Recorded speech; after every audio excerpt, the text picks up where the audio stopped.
하나님께서 우리에게 주신 말씀 에스더 9장 29절부터 10장 3절까지의 말씀입니다. 에스더 9장 29절부터 10장 3절까지의 말씀 한 절씩 교독하도록 하겠습니다. 아비하일의 딸 왕후 에스더와 유다인 모르드게가 전권으로 글을 쓰고 불임에 대한 이 둘째 편지를 굳게 지키게 하되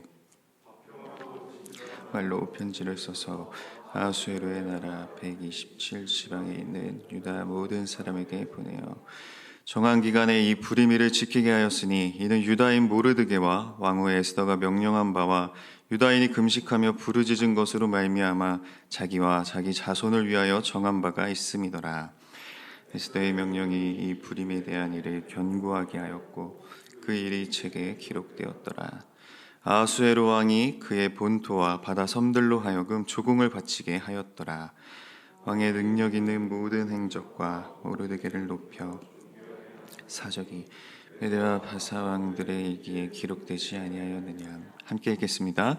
유다인 모르드게가 아수에로 왕의 다음이 되고 유다인 중에 크게 존경받고 그의 허다한 형제에게 사랑을 받고 그의 백성의 이익을 도모하며 그의 모든 종족을 안위하였더라. 아멘. 오늘 우리가 함께 읽은 이 본문 말씀은 에스더서의 결론 부분입니다. 앞선 20절에서 모르드게는 왕국 전체의 그 유다인들에게 불임절에 관한 글을 보낸 바가 있습니다. 그런데 오늘 본문을 보면 불임절에 관한 두 번째 편지를 보냈음을 알 수가 있습니다. 29절 말씀입니다. 아비하일의 땅 왕후 에스더와 유다인 모르드게가 전권으로 글을 쓰고 불임에 대한 이 둘째 편지를 굳게 지키게 하되, 앞선 첫 번째 편지는 모르드게가 보낸 편지인 반면에 이번 두 번째 편지는 왕후 에스더와 모르드게가 함께 쓴 것으로 기록하고 있습니다.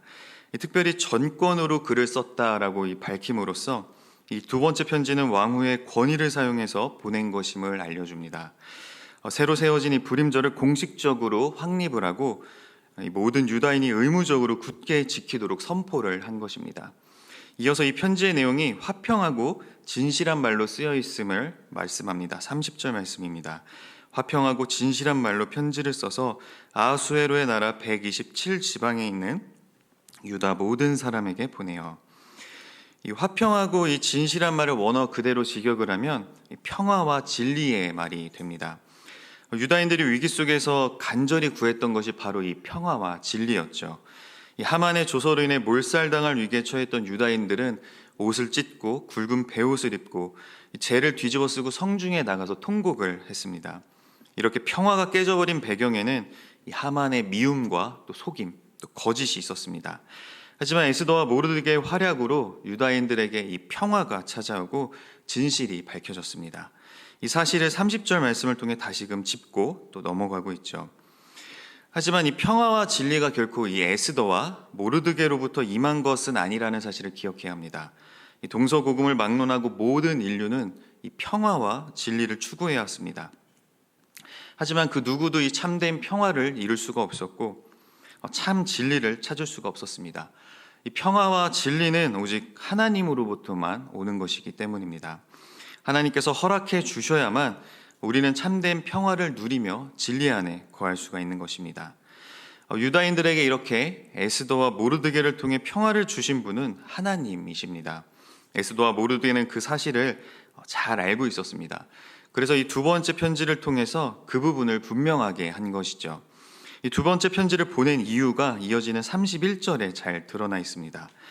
정한 기간에 이 불임일을 지키게 하였으니 이는 유다인 모르드게와 왕후 에스더가 명령한 바와 유다인이 금식하며 부르짖은 것으로 말미암아 자기와 자기 자손을 위하여 정한 바가 있음이더라.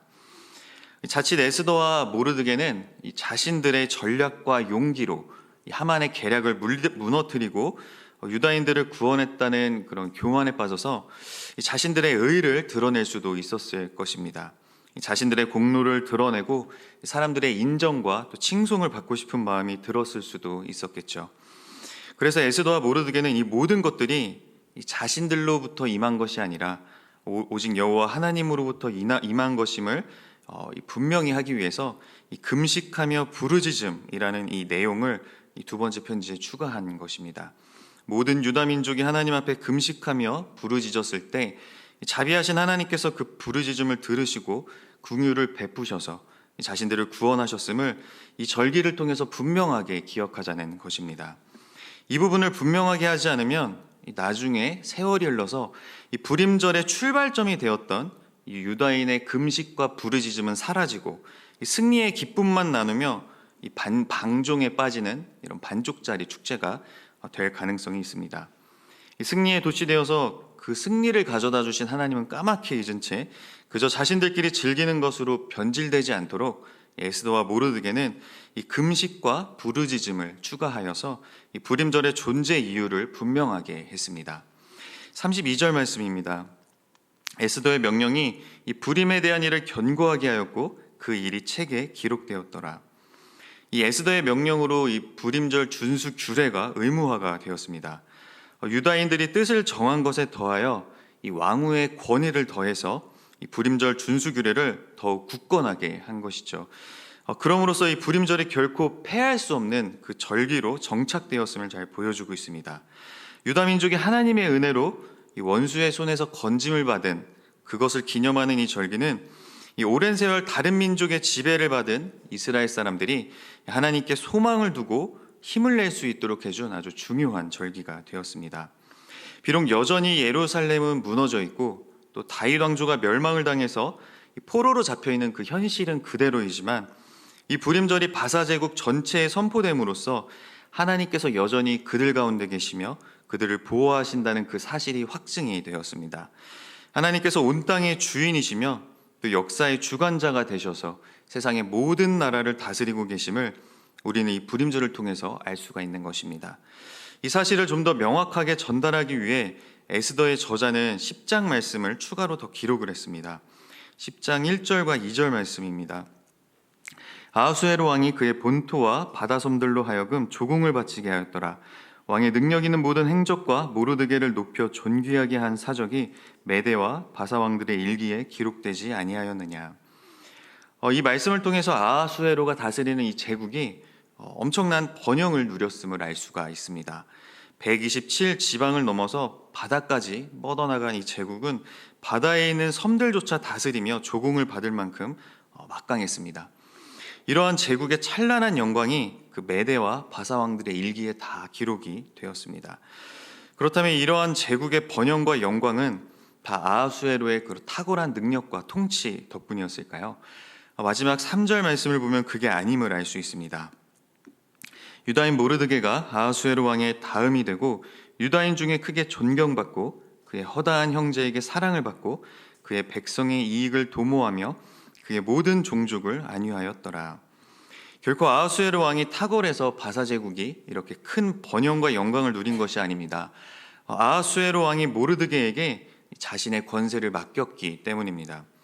제국의 2인자인 모르드게를 통해 역사하신 하나님께서 그 제국을 통해서 자신의 백성들을 보호하시고 영광스럽게 하신 것입니다.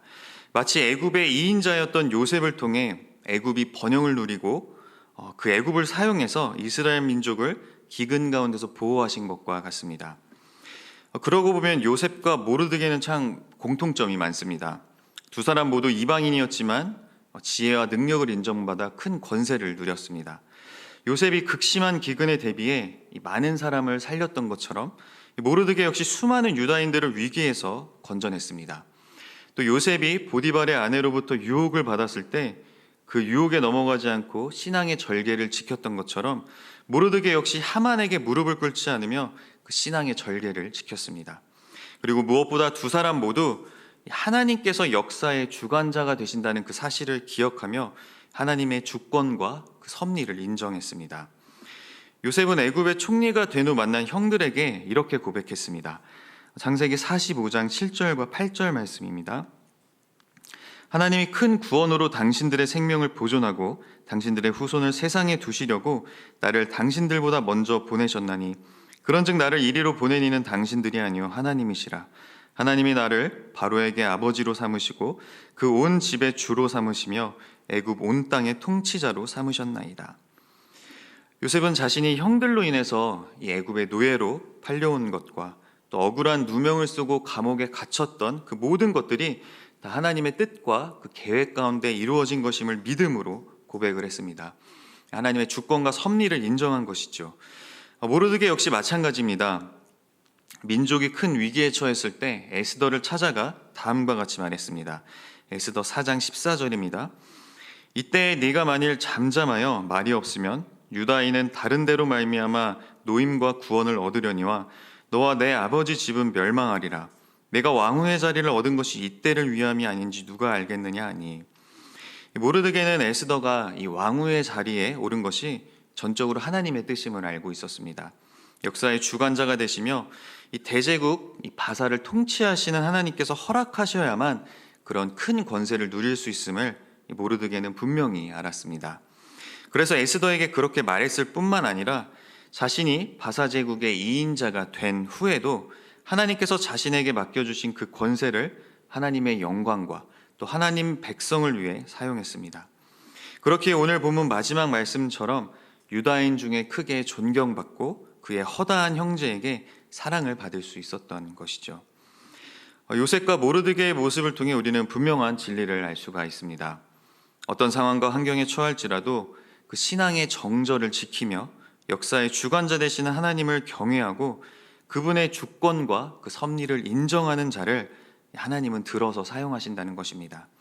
그런 사람을 통해 민족을 구원하시고 큰 영광을 받으십니다. 이스라엘 민족은 그 사실을 잊지 않고 기억하기 위해 오늘날에도 부림절을 지키고 있습니다. 매년 부림절을 기념하며 에스더서를 읽을 때 하만의 이름이 나오면 야유를 한다고 합니다. 자신들의 그 뼈아픈 역사를 돌아보며 이 에스더서의 그 하만뿐만이 아니라 자신들을 괴롭혀왔던 그 수많은 하만들을 기억하는 것이죠. 하지만 그 하만을 기억하는 것에서 그치지 않고 자신들을 늘 돌보시며 구원하시는 그 하나님을 바라봅니다. 오늘날 우리는 이스라엘의 절기인 이 부림절을 지키지는 않지만 그 정신은 늘 잊지 않고 기억해야 합니다. 위기에 직면했을 때 믿음을 잃지 말고 그 하나님의 주권과 섭리를 철저하게 신뢰해야 한다는 것을 말이죠. 이러한 부림절의 정신을 기억하며 에스더와 또 모르드게 같이 그리고 또 요셉과 같이 민족을 살리는 하나님의 그런 귀한 도구가 되는 저와 여러분이 되기를 간절히 소망합니다. 아멘. 오늘 주신 말씀 붙들고 함께 기도하도록 하겠습니다. 주님 감사합니다. 저희들에게 새로운 시간을 통해서 말씀을 통하여서 하나님의 주권과 섭리를 바라보게 하시고 하나님만의 교회로 신앙을 정절을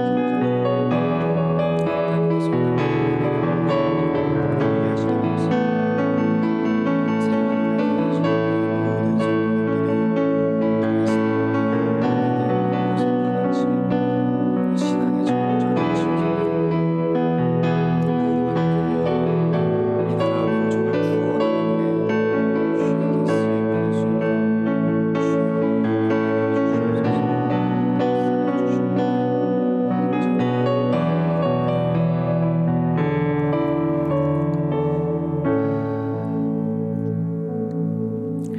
사랑과 은혜가 풍성하신 하나님 아버지, 에스더 금식 기도의 마지막 날 이 에스더서를 마무리하며 부림절의 정신을 다시금 되새기게 하시니 감사합니다. 이 하만과 같은 대적이 끊임없이 저희를 공격하고 그 믿음을 뒤흔들지라도 그보다 더 크고 위대하신 하나님께서 지키시고 구원해 주심을 철저하게 신뢰하는 저희가 되게 하여 주시옵소서. 어떤 상황과 또 어떤 환경에 처할지라도 하나님의 주권과 섭리를 기대하며 나아감으로써 에스더와 모르드게 같이 귀하게 쓰임받는 저희 모두가 되게 하여 주시옵소서. 사랑하는 그 안의 진리교회 성도님들 한 사람 한 사람이 민족을 살리고 구원하는 역할을 감당케 하여 주시옵소서. 오늘 에스더 금식 기도의 마지막 날입니다. 저희들도 유다 백성들처럼 금식하고 부르짖으며 아버지께로 나아가오니 놀라운 은혜의 역사를 저희에게도 허락하여 주시옵소서. 아버지께서 이루어 가실 놀라운 일들을 기대하며 또 찬양하고 경배합니다. 찬양받기에 합당하신 주님 홀로 영광받아 주옵소서. 예수님의 이름으로 기도하옵나이다. 아멘.